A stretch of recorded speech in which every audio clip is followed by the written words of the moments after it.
Hey, halo everybody, ketemu lagi bareng Mbak Yu di podcast Aragon GP part kedua. Early warning, ini bakal panjang karena meskipun cuma 2 pabrikan, tetapi ya seperti biasa, kalau ada masalah yang terjadi di track, biasanya itu bakal panjang gosipnya. Nah, di part pertama kemarin gue ada bilang bahwa dari rider Honda itu gue belum dapat pernyataan soal apa pendapat mereka mengenai Aragon Clash. Tetapi Johan Zarco ternyata punya pendapatnya. Dia menyalahkan Pecco Bagnaia. Jadi dia bilang, Pecco ini bukan kali pertamanya itu terlibat dengan hal-hal yang seperti ini. Kemarin dia terlibat dengan Vinales, dia terlibat dengan Marc Marquez, dan sekarang dia terlibat dengan Alex Marquez. Dia ini adalah rider yang kecenderungannya terlalu optimis kalau melakukan sesuatu. Sehingga dia kalau sudah merasa di atas angin, dia tidak akan berpikir untuk ragu-ragu melakukan attack. Jadi pendapat saya, kasus yang terjadi di Aragon kemarin itu kurang lebihnya sama dengan kasus yang terjadi ketika dia clash dengan Papanina, Vinales tahun lalu. Karena waktu itu meskipun Papanina melakukan kesalahan, dia merasa mestinya Pecco itu memberikan ruang untuk dia. Nah, ini yang dianggap Zarco bahwa Pecco itu mestinya memberikan ruang bagi Alex Marquez meskipun Alex Marquez sempat melakukan kesalahan.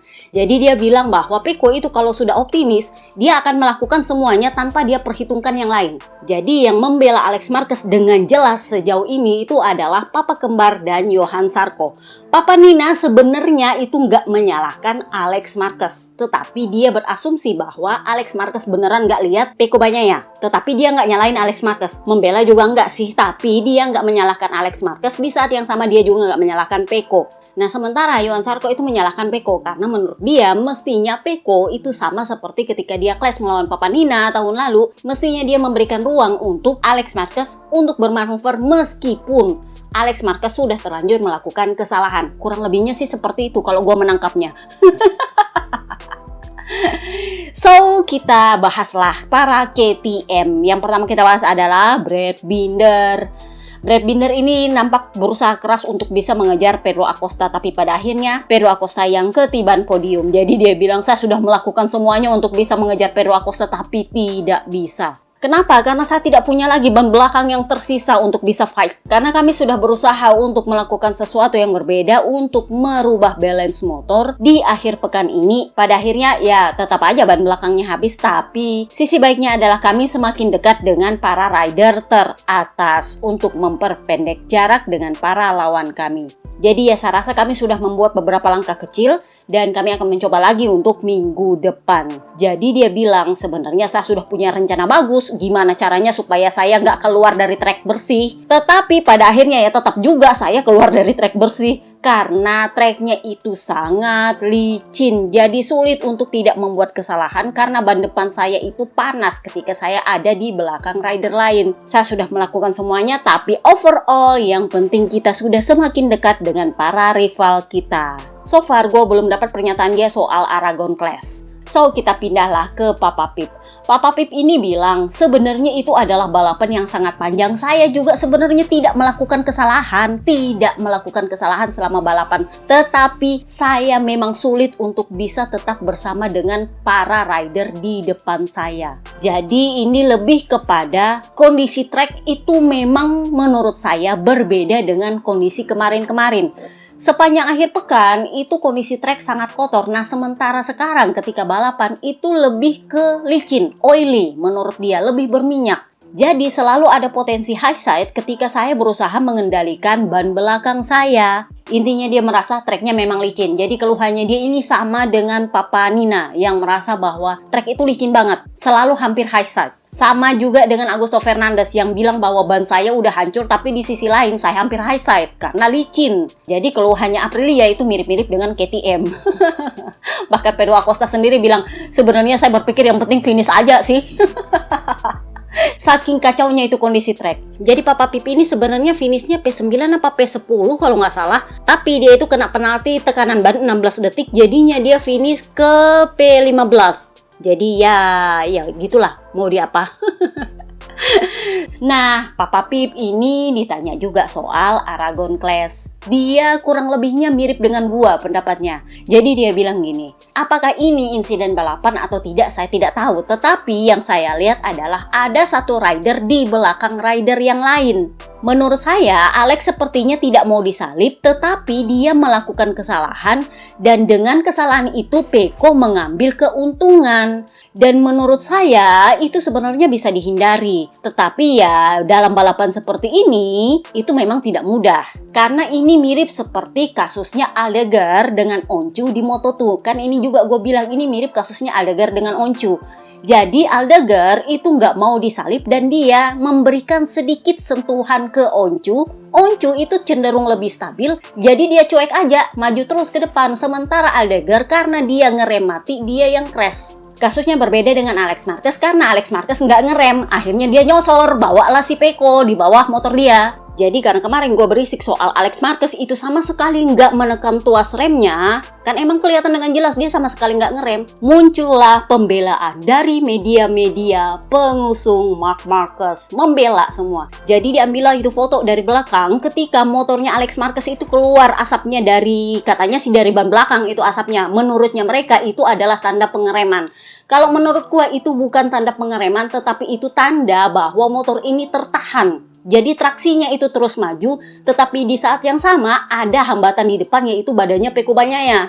Jadi mau nggak mau dia mendorong di saat yang sama, dia juga kerem. Itulah kenapa muncul itu asap dari ban belakang. Tapi itu bukan berarti dia melakukan pengereman ban belakang. Karena logikanya, kalau orang nabrak gitu, rem depan yang keluar duluan, nggak ada rem belakang. Rem belakang itu adalah opsi kalau lu itu nggak perlu mengerem mati. Tapi kalau lu perlu ngerem mati, pasti lu mau nggak mau pakai rem depan. Yang pernah naik motor pasti otomatis seperti itu, bener nggak? Karena rem belakang itu hanya akan lu pakai kalau lu nggak perlu melakukan pengereman mati. Nah, foto yang disebarkan oleh media pemuja Marc Marquez bahwa ban belakangnya Alex Marquez itu berasap itu menunjukkan bahwa dia melakukan pengereman. No, itu menunjukkan bahwa traksi motor belakang itu terus jalan, sementara motornya itu terhambat di depan karena ada motornya dan badannya Pecco Bagnaia kejepit di depan. Jadi secara otomatis di depan itu ngerem, di belakang itu dorong traksinya. Ngerti nggak? Itulah kenapa ban depan dia sampai naik. Karena logikanya memang traksi ban belakang terus ada, dia terus berakselerasi. Gue setuju dengan apa katanya Pecco Bagnaia. Lihat aja data, itu kelihatan bahwa dia memang tidak melakukan pengereman dan dia terus melakukan akselerasi. Itu aja, pakai data. Jadi Papa Pip itu membela Pecco Bagnaia karena dia merasa ya wajar Pecco mengambil manfaat dari kesalahan yang dilakukan oleh Alex Marquez ketika dia melebar. Karena itulah yang dilakukan oleh setiap rider kalau lawannya melakukan kesalahan. Kalau lo melakukan kesalahan, ya ambil keuntungan lah dari itu. Kan lo nggak mungkin memberikan dia ruang untuk memperbaiki kesalahannya. Bener nggak? Kalau lo pembalap MotoGP, kalau ada rider melakukan kesalahan, lo secara otomatis memanfaatkan peluang itu. Karena dia melakukan kesalahan. Beda cerita kalau dia nggak melakukan kesalahan dan lo maksa. Itu beda cerita. Tapi kalau lawan lu sudah melakukan kesalahan, itu adalah hak lu untuk mengambil keuntungan dari situ. Jadi memang Jack bilang, Pecco mengambil keuntungan dari kesalahan yang dilakukan oleh Alex Marquez karena dia melebar duluan. Nah, ini yang dikatakan oleh Snake Taro kemarin. Kamu sudah melebar duluan dan kalau kamu sudah melebar selebar Alex Marquez seperti itu, kamu tidak bisa memaksa memasuki track dengan cara seperti itu. Karena kamu sudah duluan salah. Nggak bisa, oh gue salah, karena gue salah, gue harus kembali lagi ke track dengan cara yang menurut gue ini bener dan orang lain salah. Ya nggak bisa seperti itu karena lu udah kalah setengah motor, Kak. Kurang lebihnya sih seperti itu. Intinya adalah lu udah kalah setengah motor karena kesalahan lu. Dan orang yang di depan itu nggak akan tahu apa yang akan dilakukan oleh rider di belakang dia. Karena yang dia lakukan adalah yang terbaik supaya dia nggak disalip balik. Bener nggak? Terutama karena itu tikungan. Dan karena itu treknya hanya punya satu line bersih. Jadi cuman itu yang diperebutkan. Kurang lebihnya sih seperti itu. So kita pindahlah ke gas-gas Augusto Fernandez. Jadi kemarin KTM mengumumkan bahwa Augusto Fernandez akan memiliki Giribola sebagai kepala krunya yang baru hingga akhir musim. Sebelum tahun depan Giribola menemani Enea Bastianini. Jadi ya Giribola sempat ditanya soal apakah Enea akan cocok dengan KTM. Menurutnya Giribola, ya sejauh ini Enea itu menyukai cara pengeremannya Pedro Acosta. Dan dia cukup memperhatikan riding style-nya Pedro Acosta dan menurut saya dia menyukainya. Jadi kalau dia menyukai caranya Pedro Acosta bawa motor, artinya dia juga mungkin menyukai KTM. Nah, Augusto Fernandez ini nggak bisa dibilang senang juga sama hasil balapannya. Jadi dia bilang, ya kalau mau dilihat dengan posisi kami dibanding para pemenang balapan, terutama dari segi gap, ya itu nggak bisa dibilang senang juga. Tetapi kami cukup senang dengan kecepatan balapan, terutama menjelang finish. Karena start saya juga nggak bisa berjalan sebaik kemarin, jadi saya harus berusaha keras untuk bisa memulihkan posisi saya. Tetapi di sisi lain, saya juga melakukan beberapa kesalahan dan kehilangan waktu. Jadi ya semoga di Misano nanti kita bisa bekerja lebih baik lagi. Kurang lebihnya sih seperti itu. So kita pindahlah ke calon ikan new baru Pedro Acosta. Ini setelah dia mutung banget di Red Bull Ring kemarin, akhirnya dia bisa hure-hure di podium. Jadi dia bilang setelah weekend yang buruk di home race Red Bull Ring kemarin, 2 minggu lalu, ini adalah hasil yang menurut saya harusnya saya senang. Karena setelah akhir pekan yang menurut saya terburuk sepanjang musim saya di Red Bull Ring, saya sekarang bisa ada di podium. Ya meskipun tidak semudah itu untuk ada di podium ini. Karena kondisi trek itu luar biasa licin dan sangat mudah melakukan kesalahan. Terutama karena start saya juga nggak terlalu bagus. Sehingga kalau misalnya saya bisa start bagus, mungkin saya bisa mengambil keunggulan di lap pertama. Sayangnya start saya nggak sebagus itu. Jadi yang saya lakukan hanya bagaimana caranya supaya saya bisa bertahan. Karena sulit sekali untuk bisa mengatur ban belakang selama awal balapan. Jadi ya menurut saya setelah saya memikirkan kembali 2 minggu yang lalu ketika saya sangat buruk di Red Bull Ring, saya hanya bisa senang dengan hasil yang saya miliki saat ini. Jadi dia ditanyalah lagi soal Aragon Clash. Ini rookie nih, ceritanya ditanyain soal itu. Jadi karena dia rookie, dia juga nggak berani macam-macam. Jadi dia bilang, saya nggak punya pendapat kak. Saya masih rookie, masih anak baru, nggak berani saya ngomong macam-macam. Tapi yang jelas seperti ini, Anda bisa melakukan apapun yang Anda harus lakukan sebagai seorang pembalap MotoGP. Anda bisa melakukan kesalahan dan itu adalah hal yang wajar. Tetapi menurut saya, kondisi yang terjadi ini adalah gabungan dari berbagai hal. Karena menurut saya yang satu kondisinya melebar, melakukan kesalahan, sementara di saat yang sama yang satu itu masuk ke tikungan. Dan kemungkinan yang satu tidak menyadari posisi yang lain. Sehingga ini sebenarnya adalah gabungan dari beberapa kondisi, termasuk juga kondisi trek yang kotor. Jadi menurut saya kondisi trek juga mempengaruhi keputusan para rider ini dalam melakukan manuver mereka. Jadi memang Marc Marquez bilang, ya dia juga nggak bisa salahkan Pecco mencoba untuk mengambil line yang itu karena itu adalah line bersih yang tersisa. Dia nggak bisa pindah line karena line-line itu kotor dan dia beresiko crash. Jadi begitu dia selesai menyalip Alex Marquez, dia langsung masuk ke line yang bersih. Jadi itu juga yang dikatakan oleh Pedro Acosta. Kondisi trek lah yang membuat para rider ini punya keputusannya masing-masing untuk melakukan manuver mereka. Kurang lebihnya sih seperti itu. Jadi dia memilih abstain. Jadi yang abstain sejauh ini adalah para podium. Even Marc Marquez yang awalnya pertama dia membela adiknya, tapi begitu dia tahu bahwa adiknya itu nggak kena penalti, dia akhirnya memilih abstain karena dia tahu Pecco juga nggak salah. Nah, Jorge Lorenzo, rider pensiun artis itu sempat ditanya, biasanya dia akan menyalahkan Pecco Bagnaia karena kan dia bekerja untuk Dance, salah satu TV KTPS. Cuman karena yang terlibat kali ini bukanlah Marc Marquez langsung tetapi adiknya, dan terutama karena Marc Marquez akhirnya memilih untuk di tengah-tengah abstain, jadinya Jorge Lorenzo memang nggak menyalahkan Pecco Bagnaia. Dia memutuskan untuk nggak membahas itu, jadi dia bilang gini, menurut saya itu kondisinya adalah sama-sama nggak mau mengalah, sementara yang ada itu cuma satu line. Intinya sih seperti itu. Dia nggak mau nyalahin siapa-siapa karena dia mau nyalahin Alex Marquez lah, itu kan TV-nya KTPS, nggak mungkin dia nyalahin Alex Marquez. Tapi di saat yang sama dia tahu Pecco juga nggak salah karena Pecco itu memang kondisinya sudah menyalip dan memutuskan untuk memakai line yang bersih karena line bersih itu cuma ada satu di tikungan. Terutama kalau udah keluar tikungan, itu kalau salah keluar tikungan ya lu crash, melebar. Intinya sih seperti itu.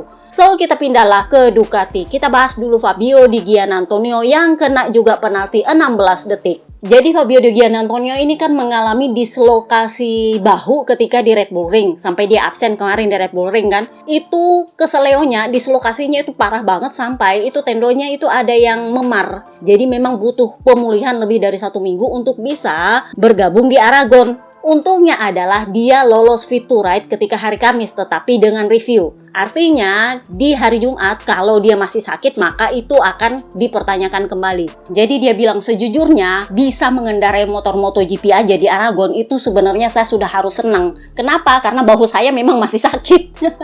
Tapi itu lebih baik daripada saya cuma nonton di rumah. Jadi dia sebenarnya nggak dikasih target apa-apa tetapi pada akhirnya dia tetap senang meskipun ya akhirnya kena penalti 16 detik. Tapi kena penalti 16 detik pun dia itu cuma turun 1 posisi. Saking di belakangnya Marco Bes itu saking leletnya, jadi kena penalti 16 detik pun dia cuma turun 1 posisi.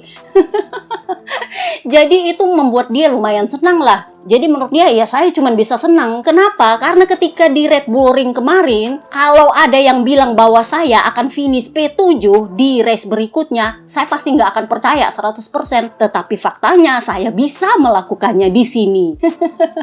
Jadi saya itu bisa start dengan kuat, saya bisa melakukan banyak overtake. Jadi menurut saya, apalagi yang bikin saya nggak senang, saya harus senang dengan hasil yang saya miliki saat ini. Karena selama balapan, saya bisa punya pace yang bagus. Ya memang, bahu saya itu sangat sakit, memang sakit. Tapi adrenalin bikin dia itu nggak terlalu terasa. Jadi ya, saya sekarang mau fokus untuk Misano dan semoga bahu saya sudah menjadi lebih baik kalau sudah di Misano nanti. Kurang lebihnya sih seperti itu. Sejauh ini dia belum ada pernyataan soal Aragon Clash, so kita pindahlah ke Marco Bes. Nah ini nih yang agak nyelekit nih, dia nyalahin Alex Marquez. Emang nyalahinnya yang bener-bener ekstrim. Sama ekstrimnya dengan Alex Espargaro nyalahin Pecco. Kita bahas dulu balapannya, Bes. Jadi dia bilang, ya sebenarnya semuanya berjalan dengan menyenangkan. Saya bisa dapat pace yang bagus, cuman sesuai ekspektasi saya, 8 lap terakhir ban saya sudah hancur. Sudah nggak bisa di-manage sama sekali. Jadi yang saya lakukan adalah bagaimana caranya supaya saya bisa finish dengan baik. Terlepas dari itu, saya akui memang saya masih kurang nyaman di atas motor dan saya masih memberikan terlalu banyak tekanan di ban depan. Dan itu yang masih sementara saya kerjakan, tetapi saya tidak menyerah. Mari kita coba lagi di Misano, di rumahnya The Doctor, rumahnya mereka. Nah, ditanyalah dia soal Aragon Clash. Nah, ini nih paling nyelekit. Kalau Alex Espargaro, papa kembar itu nyelekit sama Pecco, dia nyelekit sama Alex Marquez. Jadi dia bilang, gak mungkin lah Alex Marquez gak lihat si Pecco. Antara dia buta atau memang dia gak mau lihat ada Pecco di situ. Kenapa? Karena seperti yang kita lihat di video, Pecco itu sudah menyalip dia itu sebelum berbelok ke tikungan kanan. Jadi mustahil dia tidak melihat Pecco. Kecuali kalau dia buta.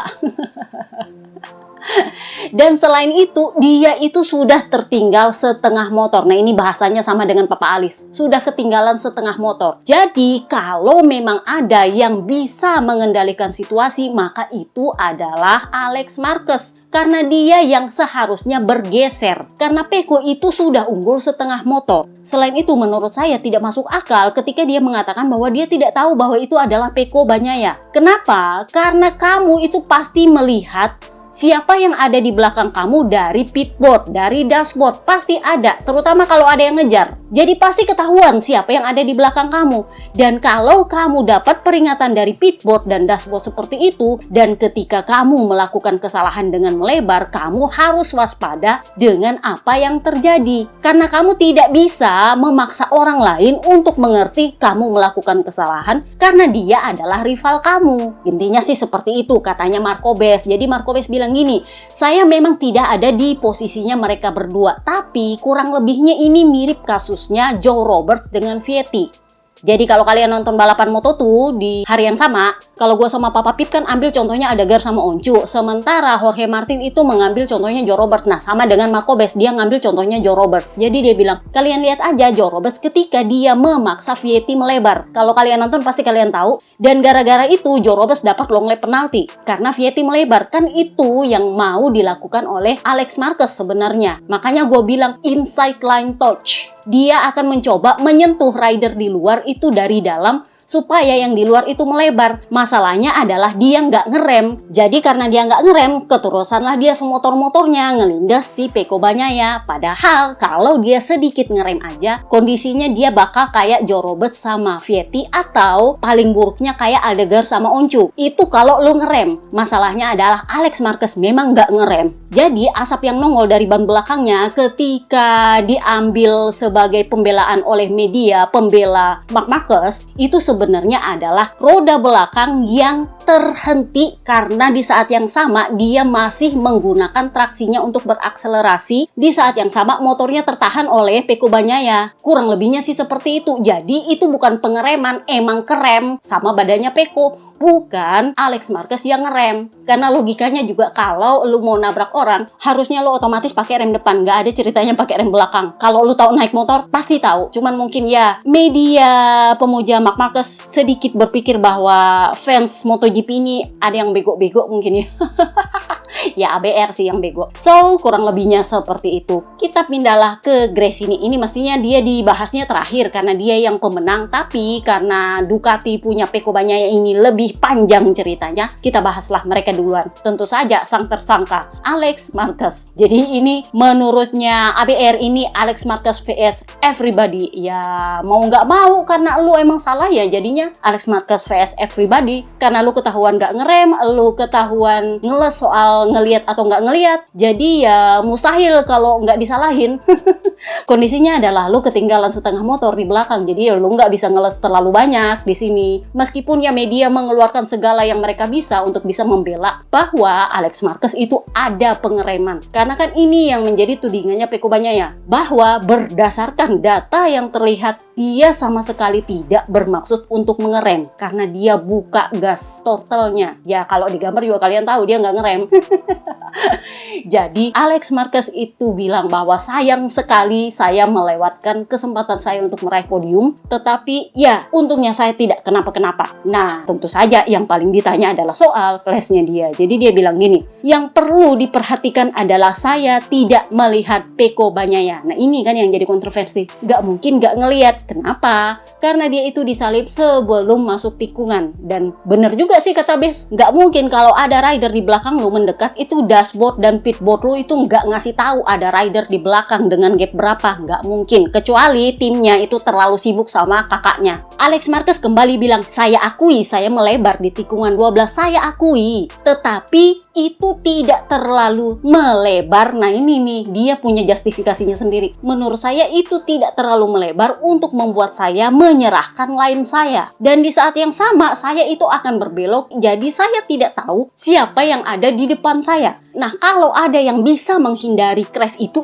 adalah Peko Bagnaia. Kenapa? Karena dia yang memutuskan menyalip saya dari luar, dan dia yang memutuskan untuk tidak memberikan ruang bagi saya untuk bermanuver. Jadi sekali lagi dia menyangkal dia melihat Peko Bagnaia, tapi dari sisi manapun nggak mungkin nggak lihat. Makanya Bes bilang nggak mungkin lu nggak tahu, karena pasti pitboard dan dashboard lu itu bunyi kalau ada rider mendekat berapa gapnya. Karena itu harus membuat lu waspada bahwa ada yang mau nyalip lu. Logikanya kan begitu. Jadi kalau lu melakukan kesalahan ya lu siap-siap, lawan lu pasti akan melakukan manuvernya. Jadi ya lu nggak bisa memaksakan kalau lu udah melakukan kesalahan, lawan lu itu nggak boleh melakukan manuvernya juga. Yo nggak bisa dong.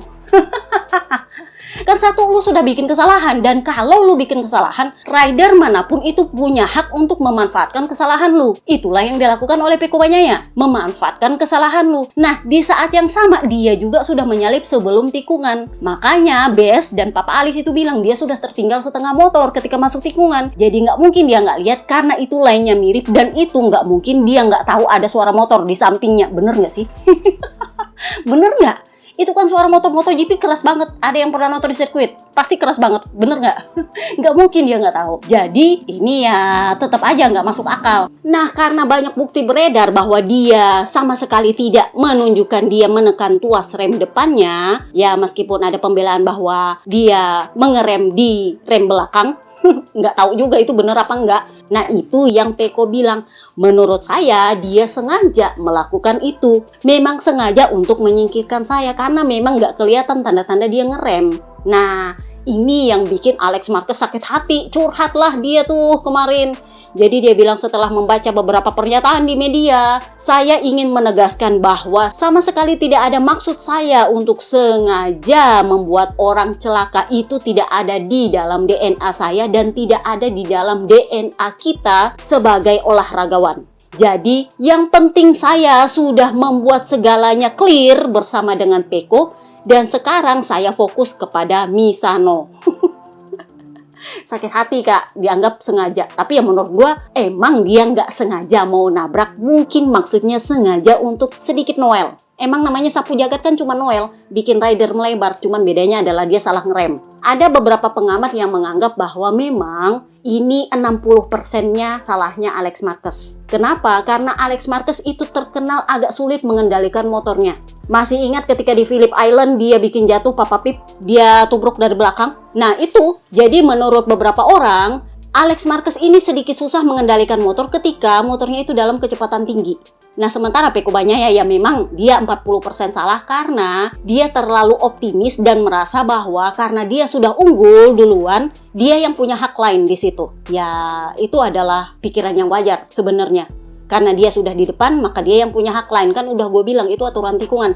Siapa yang di depan, dia yang punya hak lain. Dan Peko merasa dia punya hak lain. Tetapi menurut para pengamat, 40% salahnya adalah karena dia terlalu optimis. Dia nggak menyangka bahwa Alex Marquez itu nggak mau ngerem. Nggak mau menyerahkan line dia. Kurang lebihnya sih seperti itu. So, kita bahaslah soal Marc Marquez. Nah, Marc Marquez punya kemenangan ini sebenarnya sudah digadang-gadang sejak Red Bull Ring. Jadi kalau kalian ngintil gue di blog, kalian pasti tahu bahwa ini sudah dibahas bahkan sejak Austrian GP. Jadi waktu itu kalau nggak salah selesai Austrian GP gue udah mulai bilang bahwa Marc Marquez digadang-gadang bakal menang di Aragon GP. Nah, ternyata ya memang menang. Jadi kalau kalian lihat alokasi ban di Aragon GP kemarin itu rasa-rasanya itu nggak ada yang namanya KW2. Yang ada cuman apes banget, apes, KW1 dan ori. Nah, Marc Marquez pakai apa Mbak Yu? Pakai KW1. Kenapa? Karena ori itu terbukti nggak pernah beres sama dia. Kan udah gue bilang GP23 itu nggak pernah dapat data ori. Jadi kalau dapat ori itu amburadul jadinya. Lebih baik itu dikasih KW1 sehingga itu sudah pasti hasilnya akan bagaimana. Jadi kan kalian tahu kalau udah pakai KW1 GP23 itu pasti di depan terus. Nah, kurang lebihnya sih seperti itu. Sama seperti Marc Marquez di Aragon kemarin. Jadi buat yang nanya, emang ori udah dicabut ya? Menurut gue sih itu lebih dicabut karena nggak cocok sama ori. Jadinya dia dijatah KW1 atau kalau nggak ya sekalian undian. Tapi apakah setelah Aragon GP ini dia bakal tetap dijatah atau dia akan kembali undian?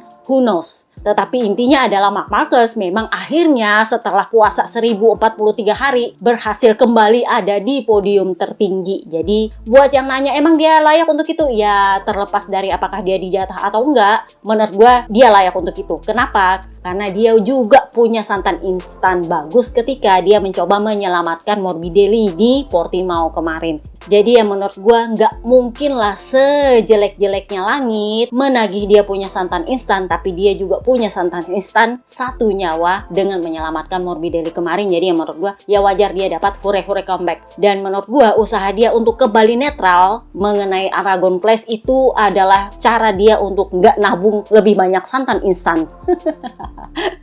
Kan udah gue bilang, siapa yang Jordan tahun ini tetap akan ditentukan oleh santan instan. Nah, Marc Marquez sendiri bilang ini adalah akhir pekan yang sempurna untuk saya, tapi bukan tanpa usaha. Kenapa? Karena saya terus terang menekan diri saya dengan amat sangat supaya saya bisa tetap fokus di Aragon ini. Jadi kami bekerja dengan tim, bagaimana caranya supaya kami bisa tetap maksimal, dan pada akhirnya ya memang kami mendominasi bahkan sejak sesi pertama. Di balapan sendiri sebenarnya feelingnya luar biasa, meskipun saya akui itu terasa seperti balapan yang sangat panjang ya, karena dia touring sendiri di depan kak, jadinya dia merasa ini panjang banget. Jadi dia bilang terus terang di akhir-akhir balapan itu saya sangat sulit untuk mencoba fokus dan mengatur emosi saya. Kenapa? Karena saya mulai kepikiran mengenai orang-orang terdekat saya, mengenai masa-masa sulit saya, sehingga sangat sulit untuk saya bisa fokus. Dan ditambah lagi, terus terang ketika saya melewati garis finish, saya merasa seperti kehilangan berat badan 3-4 kg. Karena menjelang finish itu punggung saya mulai berat. Jadi Saya merasa mulai kurus dan ringan. Tapi intinya adalah saya sangat berterima kasih kepada orang-orang di sekitar saya, keluarga saya, pacar saya, adik saya, terutama Grace ini yang sudah memberikan saya peluang untuk bergabung dengan mereka. Karena tanpa itu saya tidak akan ada di sini sekarang. Mereka juga menerima saya sebagai seorang yang bisa dibilang rookie di sana. Karena saya juga harus belajar dari awal. Dan saya mencoba segala sesuatunya untuk bisa berhasil. Dan sekarang kami mencapai satu lagi target kami. Jadi kami akan terus melanjutkan target kami berikutnya. Nah, ditanyalah dia, kira-kira nih ada nggak gambaran Jurdun karena lu udah menang? Jadi dia bilang, ya kalau mau jujur itu masih jauh. Kenapa? Karena untuk merebut Jurdun itu perlu kemenangan yang konsisten. Nah, saya ini baru 1 kali menang. Dan selama ini yang ada saya kehilangan poin. Nah, ini baru kembali lagi saya ke posisi 3 klasemen setelah saya menang di sprint race dan di balapan minggu. Jadi kalau mau dibilang punya peluang untuk Jurdun, ya masih jauh banget. Saya belum tahu apakah saya bisa konsisten atau tidak. Jadi intinya adalah saya harus konsisten dulu baru saya punya angan-angan untuk bisa Jurdun musim ini. Nah, ini yang dibahas Aragon Clash. Jadi kalau kalian nonton balapan kemarin, sebelum ke podium, di belakang podium kan itu dia lihat video balapan bareng Acosta sama Martin. Itu dia langsung nyelotok duluan bahwa Alex Marquez tidak melihat Pecco. Jadi ini karena sudah duluan didengar oleh seluruh fansnya di muka bumi, jadilah itu pembelaan bagi adiknya. Adiknya juga memakai alasan itu di RD. Saya nggak lihat Pecco. Ya meskipun logikanya sama seperti Bes bilang, nggak mungkin lu nggak tahu ada Pecco. Karena kalau lu nyalip seperti itu sebelum tikungan, pasti lu lihat ada motor di sebelah. Bener nggak? Minimal lu denger lah. Nggak mungkin motor segede itu lu nggak dengar suaranya. RD memutuskan untuk tidak memberikan penalti. Alasannya pertama, mereka percaya bahwa Alex Marquez nggak melihat. Kedua, bahwa kondisi trek itu tidak memungkinkan bagi Alex Marquez bisa menghentikan motornya. Kondisinya adalah bukan dia nggak bisa, emang nggak mau. Jadi, setelah dia tahu bahwa adiknya itu lolos dari penalti, mulailah dia menetralkan dirinya dan nggak menyalahkan Pecco. Karena kan di belakang podium kemarin dia secara otomatis membela Alex Marquez, tapi begitu Alex Marquez nggak dijatuhi, dia mulai mengakui bahwa adiknya melakukan kesalahan. Jadi dia bilang, iya, saya tahu bahwa Alex Marquez itu melebar, tetapi ketika dia mencoba untuk berbelok ke tikungan kanan, dia tidak menyangka bahwa Pecco akan ada di depan dia. Nah, sementara Pecco sendiri itu memutuskan memanfaatkan lane bersih yang tersedia karena kalau dia berada di lane kotor, dia berisiko untuk crash. Jadi wajar bahwa dia memutuskan untuk masuk ke lane bersih di mana Alex Marquez merasa itu adalah hak dia. Ya meskipun Alex ada di belakang dia, logikanya ketinggalan setengah motor. Jadi pada akhirnya dia mengakui bahwa adiknya melakukan kesalahan dan di saat yang sama dia tidak menyalahkan Pecco karena dia tahu dia juga akan melakukan hal yang sama dengan Pecco. Karena kondisinya trek kotor dan Pecco pasti akan ambil itu line, mau nggak mau, karena itulah line yang bersih, yang tersisa. Jadi kalau nggak mau dibilang dia nyalahin adeknya, ya dia memilih abstain lah. Meskipun dari dia bilang bahwa Alex melebar, itu dia tahu bahwa adeknya memang salah. Tapi dia nggak mau nyalahin adeknya. Tapi di saat yang sama dia membenarkan Pecco.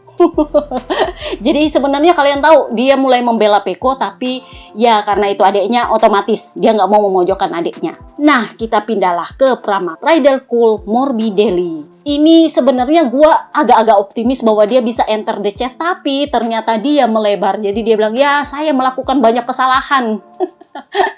Jadi kalau mau saya lihat kondisi finish saya sekarang, saya nggak bisa komplain. Saya harus senang. Kenapa? Karena di balapan itu saya melakukan begitu banyak kesalahan dan ujungnya saya ketinggalan dan kehilangan posisi. Jadi begitu saya berusaha untuk comeback, ya finish P6 itu bukan hal yang buruk. Intinya adalah kita punya kecepatan yang bagus dan saya bisa melakukan banyak menyalip setelah saya melakukan banyak kesalahan juga. Secara overall, kami dan tim itu bekerja untuk memperbaiki motor tahap demi tahap dan pada akhirnya setelah melakukan banyak kesalahan ternyata saya masih bisa finish P6. Ya, saya nggak bisa lebih senang lagi. Udah seperti itu aja dia bilang. Dia juga belum ada pernyataan mengenai Aragon Clash. Nanti kita bahas kalau memang ada pernyataannya dia soal itu. So, kita pindahlah ke calon ikan hiu resmi gagal, Jorge Martin, yang saya pertama-tama mau mengucapkan selamat untuk Marc Marquez. Kenapa? Karena memang saya tahu sulit untuk mengalahkan dia. Saya mengakui bahwa saya mulai berpikir secara dewasa. Saya mencoba untuk mendekati gap yang ada dengan dia dari sesi ke sesi, tetapi ya pada akhirnya di balapan juga saya memang meskipun saya berusaha mengejar, alih-alih berusaha mengejar daripada saya nanti crash, yang penting saya finish.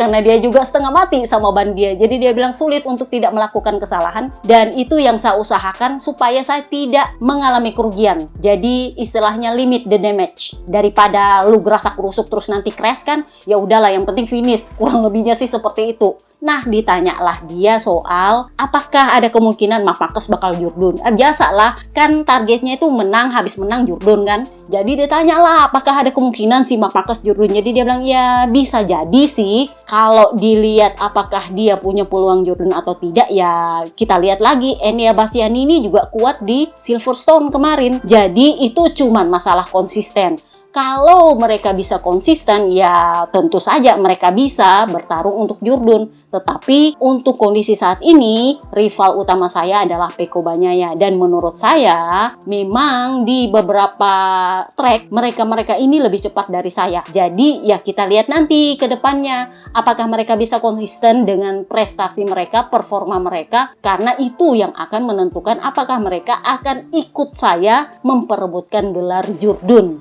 Kurang lebihnya sih seperti itu. Ditanyalah lagi soal Aragon Clash, dia abstain. Jadi dia bilang, saya nggak tahu ini siapa yang salah, karena mestinya kalian bertanya kepada Alex Marquez dan Pecco Bagnaia. Karena dari video yang saya lihat, menurut saya ini karena kondisi trek yang sangat kotor, sehingga Alex Marquez itu nggak bisa lebih rebah lagi. Di saat yang sama, Pecco juga nggak bisa menyerahkan line bersih dia, karena dia juga cari line bersih. Jadi kalau mau dilihat kondisinya itu mirip-mirip dengan Joe Roberts yang crash. Kan Joe Roberts itu pada akhirnya kemarin DNF gara-gara dia itu terlalu rebah dan akhirnya kehilangan kendali motornya. Jadi Jorge Martin itu lebih concern kepada kondisinya Alex Marquez yang nggak terlalu rebah, sehingga dia menabrak Pecco dalam kondisi tegak. Jadi menurut dia itu karena kondisi trek sangat kotor, sehingga Alex Marquez itu nggak bisa lebih rebah lagi, dan kalau dia lebih rebah, ujungnya juga dia akan crash seperti Joe Roberts. Jadi dia itu memutuskan menabrak Pecco dalam kondisi tegak. Tapi menurutnya Jorge Martin untungnya nggak ada yang luka, karena kalau dilihat dari videonya itu mereka sama-sama terkunci di motornya, nggak bisa lepas dari motornya. Ya apalagi Pecco kejepit-jepit di bawah ya kan. Nah, kita pindahlah ke Ducati Enea Bastianini duluan. Enea ini udah gue bilang antara dia memang rajin kena ori atau dia memang sudah mulai bagus dalam riding style. Jadi dia bilang terus terang, saya sebenarnya berusaha untuk kuat sejak awal balapan, tapi itu mustahil untuk bisa menyalip di awal balapan karena ban belakang saya selalu tergelincir sehingga punya resiko untuk crash. Nah, di pertengahan balapan saya memutuskan untuk merubah pendekatan saya dengan metode lain, dan itu membuat saya berhasil menyalip rider di depan saya satu persatu. Tetapi secara keseluruhan memang saya akui bahwa saya itu jauh lebih frustasi dari biasanya, karena sejak hari Jumat semuanya itu berjalan tidak dengan baik. Jadi dia ini sama dengan Pecco, ada masalah di FP1. Nah, ini yang menurut gue kemarin sempat berpikir bahwa ini masalahnya adalah di GP24. Ternyata memang masalahnya ban. Jadi Enea bilang, gara-gara masalah di hari Jumat, saya harus membayar mahal di balapan. Jadi sekarang saya mau fokus sama Misano. Nah, seperti biasa, ditanyalah dia soal Aragon Clash. Dia juga memilih abstain, karena dia bilang, saya nggak tahu siapa yang salah. Kenapa? Karena ini intinya adalah siapa yang lihat siapa. Apakah Alex melihat Peko? Ya mungkin karena kondisinya adalah Peko ada di depan dia. Jadi saya nggak tahu siapa yang salah karena itu tergantung siapa yang lihat siapa sebenarnya. Apakah Alex melihat Peko di sana? Jadi ditanyalah dia, ini kan ceritanya dia berhasil mendominasi Silverstone kemarin. Kemudian Marc Marquez berhasil mendominasi Aragon. Ditanya, apakah kira-kira kalian berdua punya kans untuk Jordan? Jadi dia bilang, terus terang saya nggak berani berangan-angan ke situ karena itu masih jauh banget. Dan saya sadar bahwa saya ini masih ketinggalan dari orang-orang terbaik yang lebih cepat dari saya. Dan yang saya butuhkan untuk bisa bertarung Jordan itu adalah konsistensi. Saya harus finish di depan. Jadi ya menurut saya masih belum ada bayangan apakah saya bisa bertarung untuk Jordan atau tidak. Tapi ya kita fokuslah ke Misano. So kita pindahlah ke Raja Ducati Pecco Bagnaia. Ini sudah gue bilang, sebenarnya gue pikir itu bukan masalah ban ketika dia punya masalah di FP1 hari Jumat kemarin. Ketika di prakualifikasi, dia akhirnya berhasil membaik, lolos ke Q2. Jadi gue pikir kemarin, oh ini perkara setup aja. Nah, ternyata dia bilang kami punya masalah eksternal yang tidak saya ketahui. Gue tuh bingung apa yang dia maksud masalah eksternal. Ternyata itu adalah masalah ban. Ya memang, kalau ban kan memang eksternal. Gak ada hubungannya sama tim, gak ada hubungannya sama motor, gak ada hubungannya sama dia juga gitu. Jadi dia bilang, sebenarnya saya sudah mengatakan masalah ini kepada Michelin di hari Jumat di FP1. Ya memang, di sesi kualifikasi dan sesi prakualifikasi, mereka berhasil memperbaiki bannya dan saya itu bisa memanfaatkan ban soft dengan luar biasa. Gripnya itu luar biasa. Sama seperti ketika Anda menguji motor di tes resmi dan itu gripnya bagus banget. Tetapi saya tidak siap menggunakan ban soft itu di sesi prakualifikasi karena menurut saya itu akan menghabiskan alokasi ban. Ingat, alokasi tambahannya mereka adalah ban medium, bukan ban soft. Jadi, mereka sebenarnya memilih untuk mending dihemat-hemat. Nggak taunya nggak boleh dipakai di hari Minggu. Jadinya ya gitulah. Nah, ketika sprint itu sempat dipakai. Ujung-ujungnya masalahnya sama dengan FP1. Jadi, komplainlah lagi si Pecco Bagnaia. Saya sudah bilang sama Michelin di hari Jumat, perbaiki bannya. Ya memang di kualifikasi bagus, tapi begitu sprint race, nah muncul lagi ini barang. Jadi dia bilang sangat sulit bagi saya untuk berakselerasi, karena kalau saya berakselerasi terlalu banyak, akan beresiko saya crash. Jadinya ya lu lihatlah akhirnya dia finishnya di belakang Snake Taro coba. Di belakangnya M1 dia finish sebuah GP24 dari seorang Raja Ducati. Jadinya dia lumayan menyesalkan mengenai gagalnya dia finish di hari Minggu. Jadi dia bilang sangat disayangkan saya harus mengakhiri balapan dengan cara yang seperti ini setelah akhir pekan yang sulit. Jadi dia bilang untungnya saya nggak ada yang patah, ya cuma sakit di leher doang sih. Kalau mau dilihat dari videonya itu bisa saja hasilnya lebih parah. Jadi ya sakit leher ini oke lah buat saya, jauh lebih baik daripada saya kenapa-kenapa, kata dia.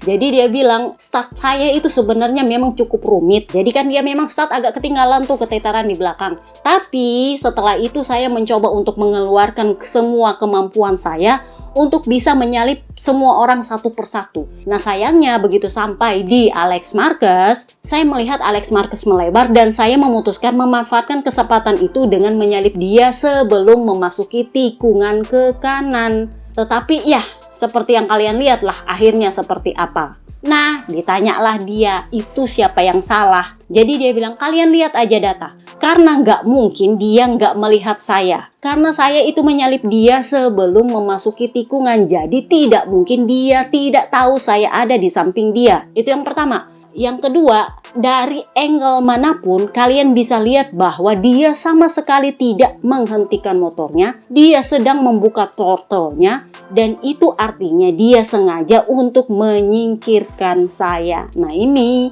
Pecco juga bukan tanpa dasar mengatakan itu karena memang gambarnya seperti itu dan dia bilang kalau kalian mau lihat data selama balapan itu justru membuat saya lebih kesal lagi. Kenapa? Karena faktanya adalah dia memang lebih lambat dari saya satu. Yang kedua, memang dia sedang berakselerasi. Nah ditanyalah dia apakah kamu sudah ketemu Alex Marquez? Jadi dia bilang dia sama sekali nggak mau lihat muka saya. Minta maaf aja nggak. Kalau kalian lihat kasus-kasus rider lain, kalau misalnya crash, itu paling nggak ngomong lah, menjelaskan apa kek, pasti ada bahasannya. Tapi dia, jangankan mau minta maaf, nongolin mukanya aja ke saya nggak ada.